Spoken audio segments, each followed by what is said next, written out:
পাখি পাখি মনে তোমার উড়তে গিয়েও তা উড়ে না, খালি খালি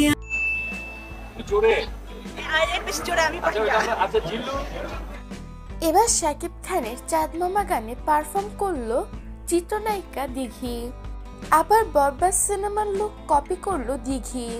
প্রিয় ভিউয়ার্স, এই বিষয়গুলো নিয়ে কি বললো শাকিব খান, বিস্তারিত জানতে সম্পূর্ণ ভিডিওটি না টেনে দেখতে থাকুন। সম্প্রতি দিঘির একটি নাচের ভিডিও ভাইরাল হয়েছে সামাজিক যোগাযোগ মাধ্যমে। সেই নাচের ভিডিওর ব্যাকগ্রাউন্ড মিউজিক ছিল শাকিব খান অভিনীত চাঁদ মামা গানটি।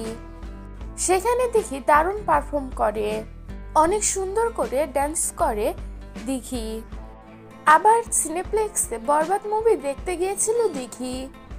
মুভি দেখা শেষ করেই সিনেমা হল থেকে বের হয়ে তাকে কিছু সাংবাদিক ঘিরে ধরে।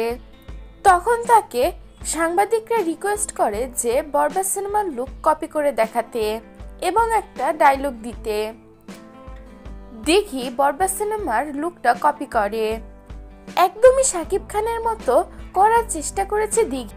তারপর যখন দিঘিকে বলা হয় এই জিল্লু মালতে এই ডায়লগটি দিতে, তখন দিঘি বলে সব ডায়লগই নষ্ট করতে হয় না, এটা আমি পারবো বাট আমি এটা করব না। হাসতে হাসতে এরকমের কথা বলতে শোনা যায় দিঘিকে। দিঘির এরকম কর্মকাণ্ড দেখে ভক্তরা চায় যে শাকিব খানের সাথে যেন দিঘিকে জুটি হিসাবে দেখতে চাওয়া হয়। প্রিয় ভিউয়ার্স, এই বিষয়ে আপনাদের কি মতামত তা জানিয়ে দিবেন আমাদের কমেন্ট বক্সে।